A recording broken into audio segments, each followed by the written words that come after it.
Hello, YouTube. Can you hear me? Just let me know if you can hear me. So yeah, I'm just going to be studying and preparing a document for a script for my video project. I'm doing a I'm doing a well a goodness, what are words today? Um I'm doing a video on critically um critically analyzing one of my favorite musicals. So um I'm going to be reading an article on doing that, and I'm also going to be writing my script for the video. So that's going to be fun. I like these things. That's why I go live on videos. Oh my gosh, my phone is going off the rails. Okay, let's ignore that. I go on Discord a lot, so I am getting a lot of notifications that my phone does not know how to turn off because I have tried doing this multiple times and it doesn't work.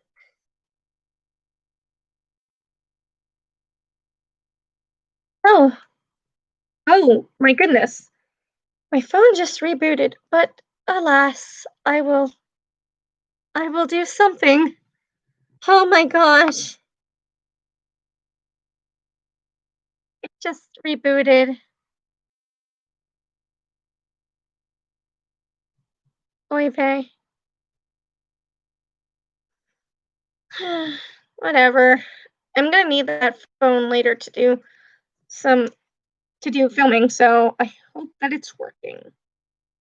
It's been doing this kind of a lot lately, so I'm not sure what to do except for getting a new phone.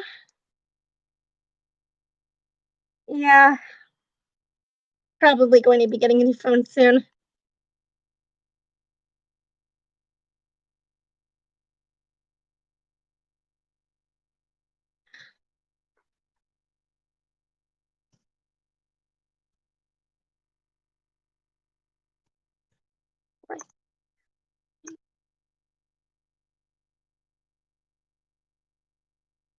All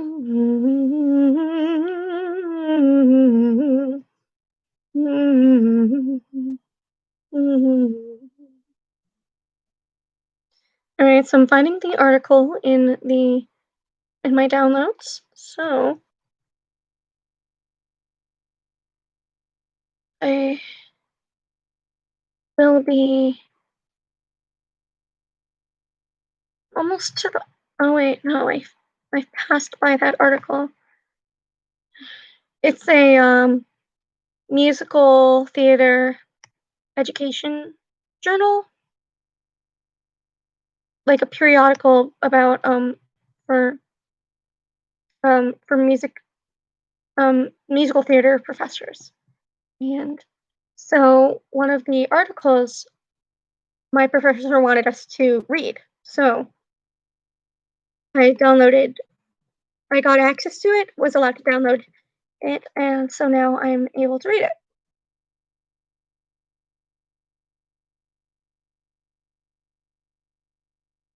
Okay.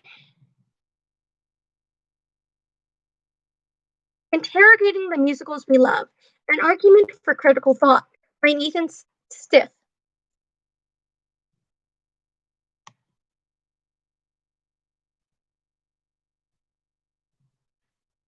That's the name of the article.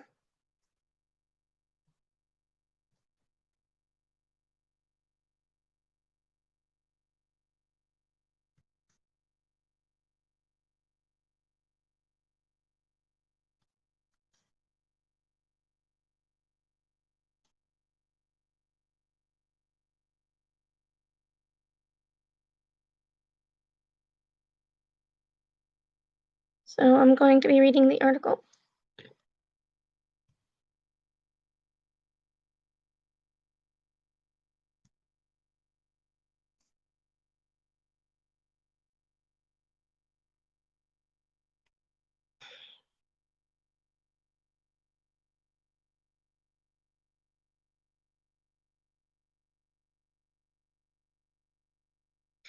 So,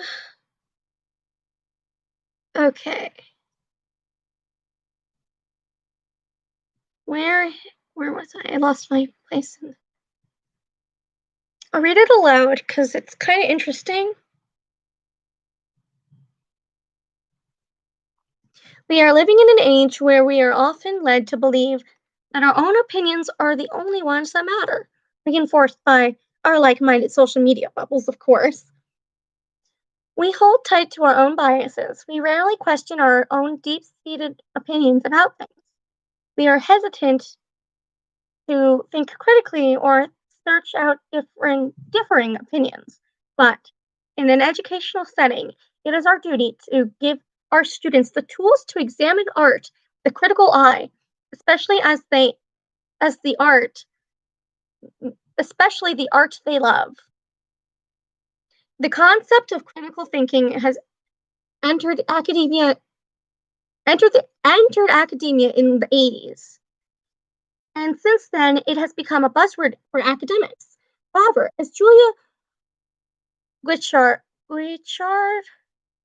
notes in an article for Theater Topics, ask 10 academics to define critical thinking, and only one is likely to get 10, and one is likely to get 10 different answers. Page 146. Ralph Johnson, in his article, The Problem with Defining Critical Thinking, suggests that most theorists can agree on two aspects of critical thinking. First, thinking requires many cognitive skills. Second, critical thinking requires information and knowledge.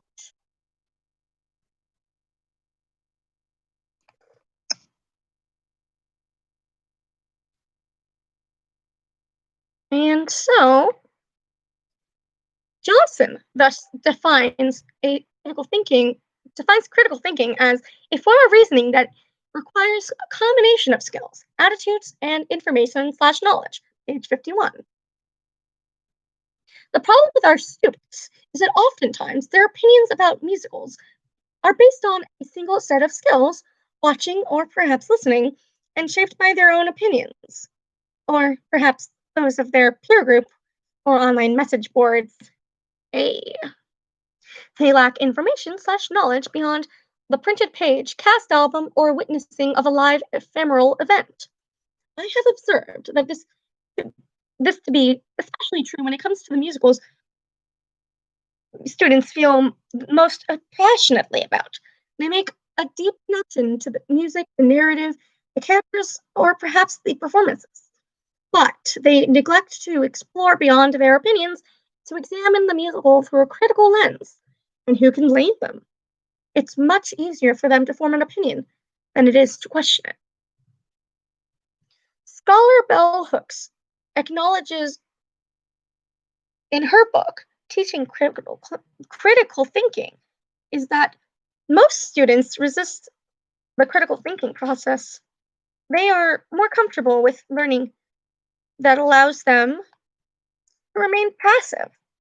However, our students at however our page 10. However, our students enter institutions of higher education to learn about the world and about themselves, and it is imperative that they leave with the skill not only to form an opinion, but to understand that and acknowledge their own biases about that opinion, and with that the ability to analyze the validity of that opinion. In short, we must teach our students to think critically about the musicals they love. So, the inability to question our own opinions of a piece of art we feel strongly about is not a new problem. I would wager that most artists, practitioners, and instructors have experienced this at some point in their lives. After I graduated college and moved to New York City, a friend told me about this new Broadway musical that was holding a lottery for $20 tickets. Do you want? But do you?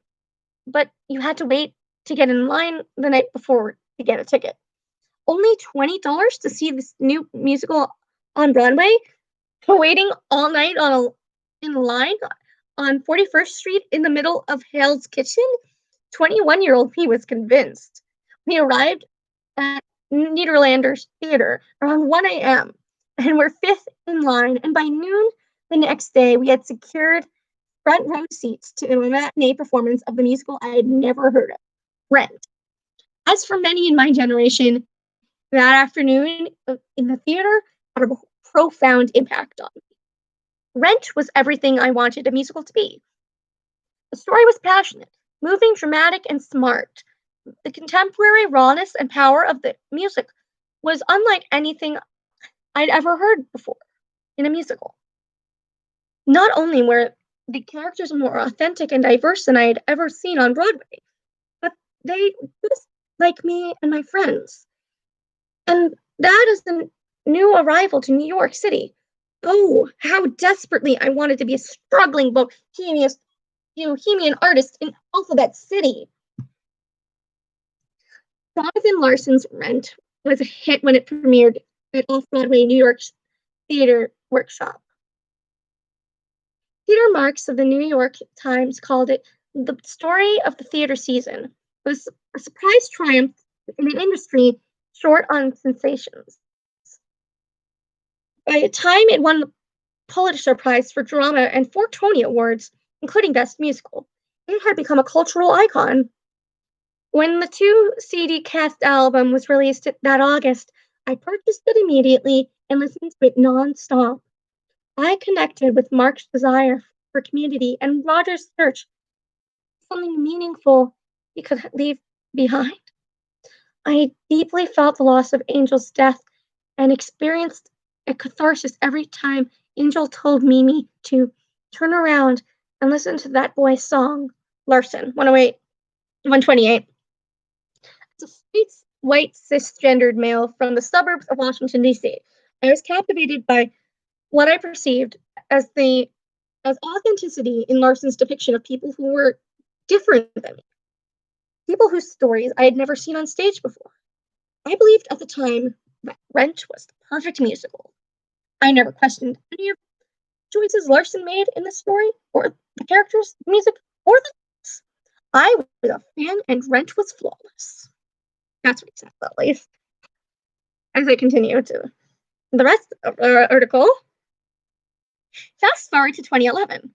I finished my master's degree and started a PhD program which included teaching a musical theater history course. Finally, I could share my love of musical theater with students.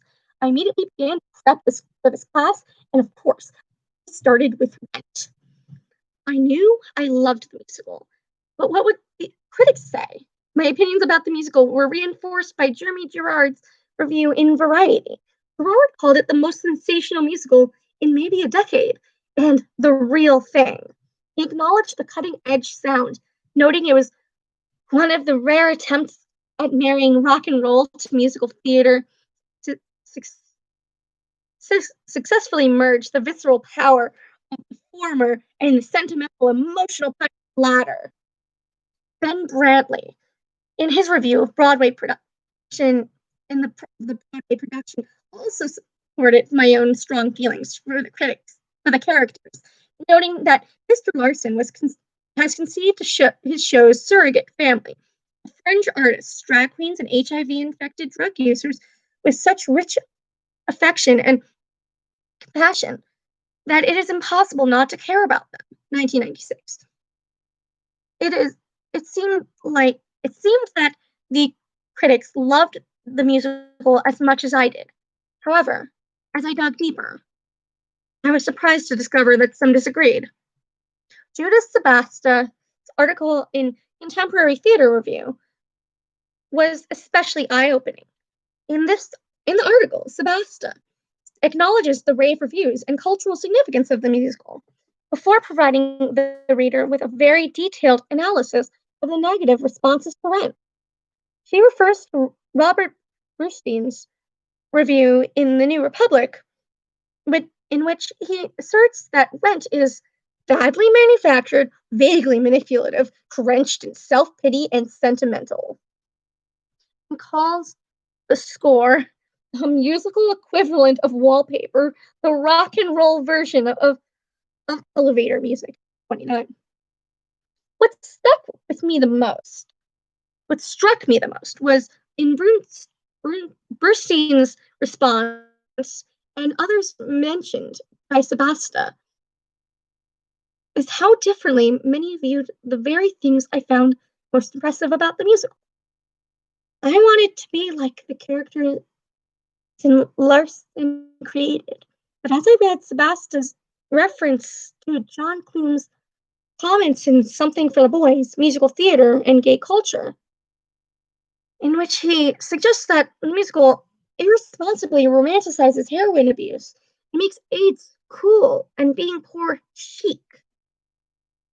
I questioned my own abilities on about how cool these characters really were. 272 to 273. Perhaps I was easily manipulated by the character's cool factor, but they were authentic, weren't they? As David Savran notes in Rents Do, multiculturalism and the spectacle of difference. As the musical attempts to be authentic, but the characters who present themselves as poor or destitute aren't.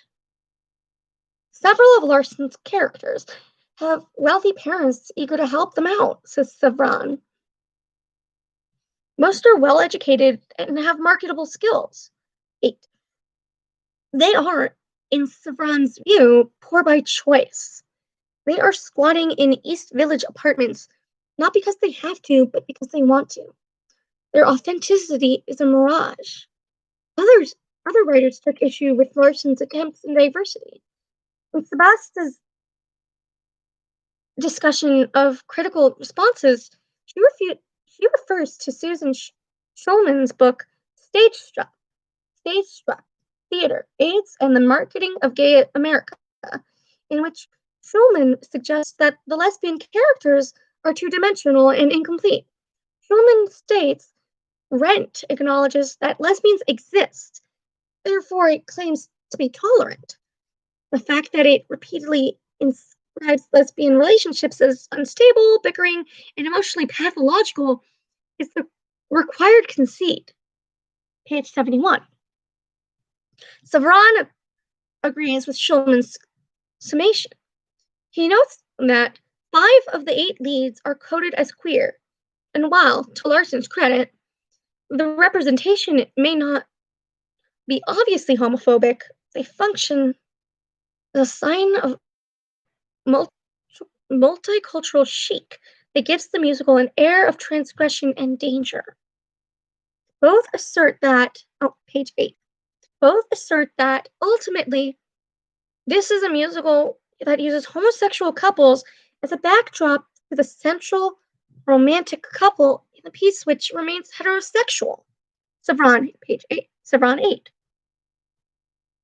According to Savran, Larson is using race in much the same way. He suggests that Rent completely sidesteps the issues of racial discrimination, using its persons of color to provide a middle-class audience with exotic multicultural experience guaranteed to make it feel liberal and hip.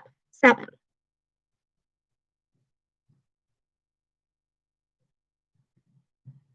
This, I began to realize, is exactly what it did for me.